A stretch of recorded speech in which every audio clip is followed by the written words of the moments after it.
Welcome to Charter Local Edition. I'm Brad Pomerance inside the beautiful Tennessee State Capitol. We are joined today by Craig Fitzhugh. He is the Democratic leader in the Tennessee House of Representatives. And sir, I'd like to talk to you about health care and health care reform. There's been a lot of noise about the Medicaid expansion. Right. Some states have taken it willingly, others have not.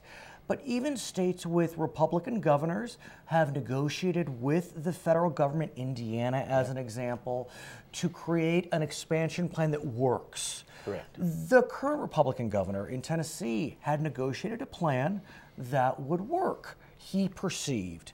What happened when his plan was brought to the General Assembly last year? Well, it came in under a special session that was called, and it just never got legs. We never got the bill through the House or the Senate far enough to have a vote by either body. Was that a surprise to you, given that a popular Republican governor with a Republican legislature was not able to get his signature Medicaid expansion bill through? Well, it was in a way, because I think there were some internal politics between the House and Senate that didn't go exactly as possibly planned or promised.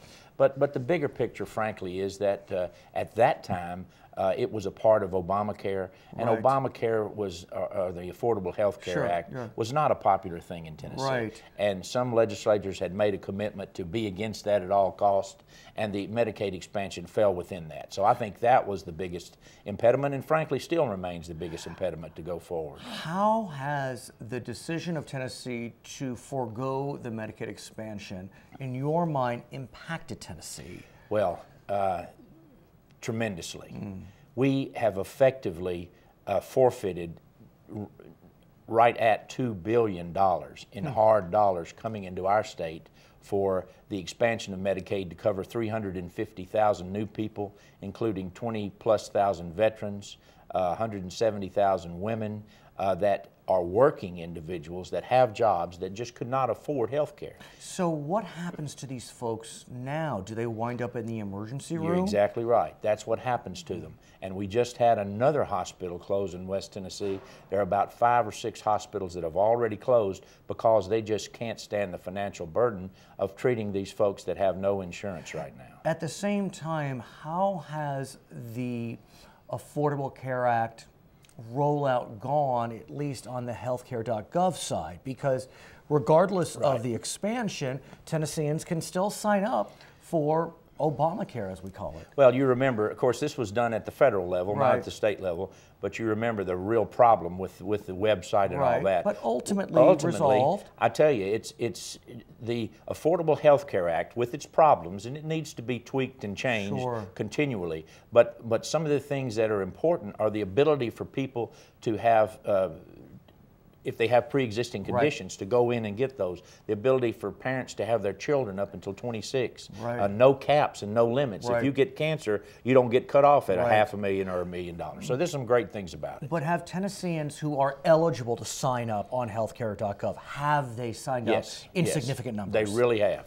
We are doing much better in having insured people that have insurance now, and the expansion would have been that much greater because it would have taken a huge hole out of that donut, or filled it up. Is the governor looking to bring back his Insure Tennessee plan? Well, you know, now it's become political again, and it looks like everybody's waiting on the next president because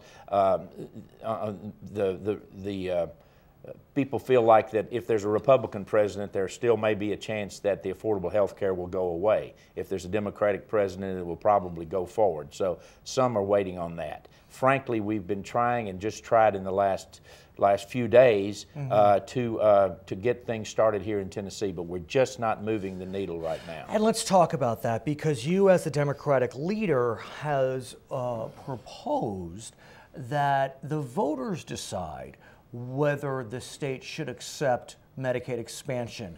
Is your proposal basically adopting the governor's plan?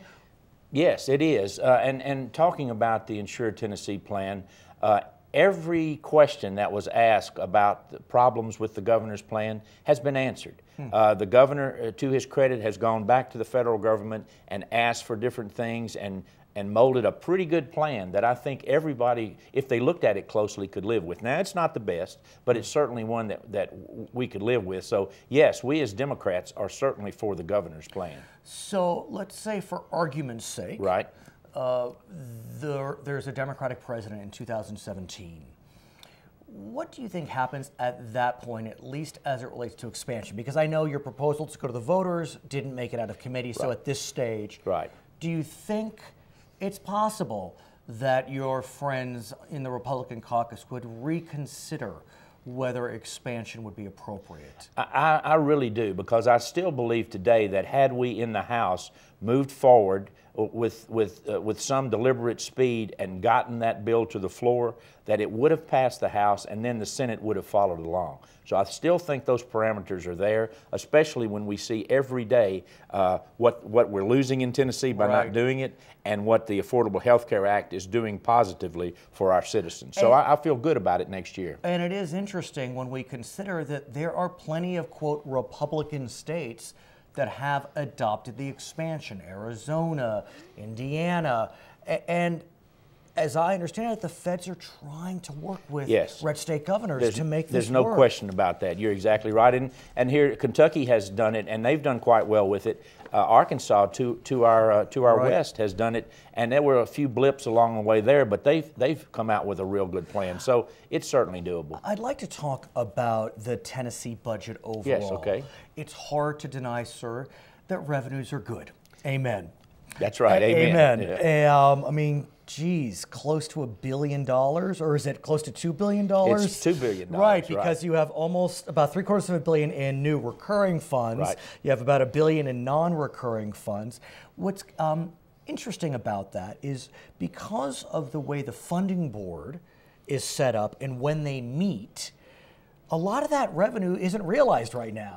Y'all got to wait. That's right. What do you make of that? Well, you know, it's all right to do it that way when revenues are rising. Right. The problem is if revenues start going the other way, you probably need to recognize that money from coming up short. But we do have a large amount of funds that were sort of left over from last year that the governor has put in the budget this year. It's a tremendous amount of new funding. And so what do you hope to see be done with those funds? Because, you know, some of your friends on the Republican side would be looking at tax cuts.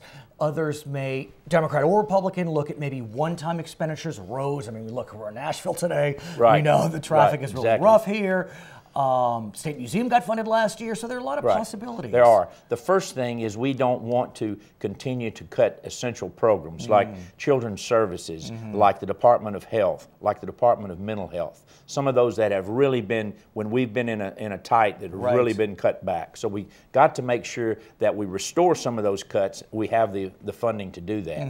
And then secondly, I think to the governor's credit again, he's putting an emphasis on pre-K through 12 education and teacher salaries. Now, he's put $200 million, which is a lot, which is more, but in the scheme of things, we have $1.8 billion new dollars, so $200 million is okay, but it's really not a super amount, so to speak, but we're certainly for him doing that and will support him on that. What about on the transportation side? Well, I mean, as you know, the gas tax has not increased in Tennessee since 1989, which in some people's minds is wonderful, but the problem is with inflation and construction costs and hybrid cars, it's just, you're not getting the funding you need. We're going to have to look at that. I want to take a comprehensive look at that because we have electric cars now, we have different people using the roads.